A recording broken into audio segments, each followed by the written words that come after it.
Sveiki visi. Gal kitaip tariant, lab vakar. Sveiki gyvi. Kaip jūs gyvenat? Sveikinamės iš Lenkijos, iš Varšuvos. Ir dabar norėtumėm pakalbėti apie Lenkijos politinę sistemą. Tik nežinau, mes kalbėsim lietuvišką, mes rokausime žemaitišką. Kaip išeis? Kaip jau mums čia gausis? Kodėl sakau mums? Dėl to, kad aš turiu savo tėtį, kuris irgi galės labai daug apie šitą temą papasakoti, labai daug įdomės, jaunam labai ir įdomė. Tai vad kalbėsim apie Lenkijos politinę sistemą. Ko galėtum pasakyti apie Lenkijos politinę sistemą? Lenkijos politinė sistema ir tokia, kaip panašu kaip Lietuvos. Ir Lenkija ir NATO narė, kas svarbiausia, ir Europos Sąjungos narė. Gerai. Tai aš dabar truputį paskaitysiu šiokios tokios informacijos. Valdymo forma yra parlamentinė respublika, kaip ir teisingai tėtis paminėjo.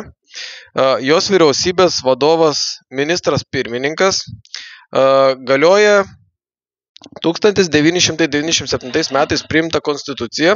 Svarbiausias vyriausybės struktūros elementas yra ministrų taryba. Šalies vadovas, aišku, yra prezidentas. Koks yra prezidentas? Duda. Visiškai teisingai.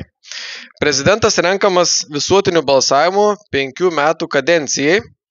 Prezidento mandatas gali būti vieną kartą atnaujintas, kaip ir Lietuvoje, ar ne? Taip. Teisingai. Įstatymų leidžiamoji valdžia yra 2 rūmų parlamentas, nacionalinė asamblėja, sudarytas iš aukštesniųjų senato. 100 vietų renkami rinkimuose vaivadijose 4 metų kadencijai ir žemesniųjų Seimo 460 vietų nariai renkami visuotiniu balsavimu pagal proporcinių rinkimų sistemą 4 metų kadencijai. Va čia galim truputėlį stabtelti. Tai aš taip suprantu, kad Lietuvoje yra 141 Seimo narys, o taip išeina, kad Lenkijoje jų yra 560. Teisingai aš suprantu. 460. Bet čia dar yra senato 100 vietų. Tai taip suprantu, kurie yra sudaryti aukštesniųjų. Ar ne? Dabar pakalbėkime po paskutinius prezidentų rinkimus. Tuos seniausius, tai ten tikrai čia jų yra labai daug, buvo tų prezidentų, tai čia visų neišvardinsim. Bet tas, kas yra dabar neseniai įvykę, tai prezidentas Lechas Kačynskis išrinktas 2005 metais spalio 23 dieną vykusiuose rinkimuose ir žuvo jis 2010 metais balandžio 10 dieną. Kiti rinkimai paskelbti skubos tvarka dėl žuvusio prezidento vyko 2010 metais birželio 20 dieną. Tai čia po 2 mėnesių su trupučiu, ne, įvyko tie prezidento rinkimai. Antrasis rinkimų turas, kuriame susirungė žuvusio prezidento brolis Jaroslavas Kačynskis ir tuometinis Lenkijos parlamento pirmininkas Bronislavas Komorovskis.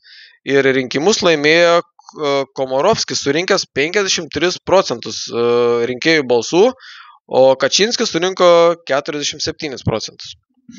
Tai va, tai kai baigėsi Komorovskio kadencija, Andžej Duda, kaip paminėjo tėtis, 2015 metais, gegužės 10 dieną vykusiame Lenkijos prezidento rinkimų pirmajame ture, gavo daugiausiai, tai yra 34,76% balsų. O antrajame ture surinkęs tik tai truputį aplenkęs savo varžovą, tai surinko 51,55% balsų ir nugalėjo tuo metu dar veikiantį šalies prezidentą Komorovskį. Ar atsimeni tos faktus? Taip. Ok.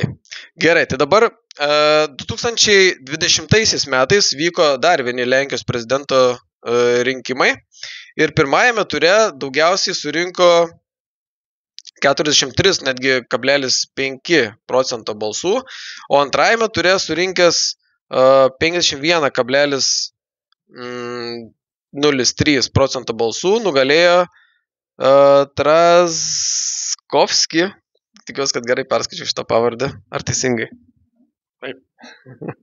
Ok. O ką dar galėtum papasakoti apie Lenkijos politinę sistemą? Nu, Lenkijos politinis panašiai kaip Lietuvos. Tai va tokia išvada, ar ne? Aš šiaip iš tikrųjų linkęs pritarti, kadangi tiek mūsų šalis, tiek Lenkijos yra demokratinė respublika, parlamentinė respublika, ar ne? Čia gal taip reikėtų sakyti.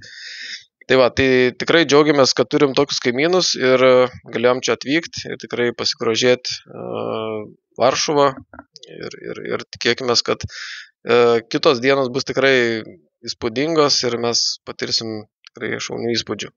Tai va, tai tiek būtų šitam video epizode. Gero jums vakaro, ar geros dienos, ar gero ryto. Žiūrint, kada jūs žiūrit šitą video epizodą, tai sėkmės visiems ir iki kito karto.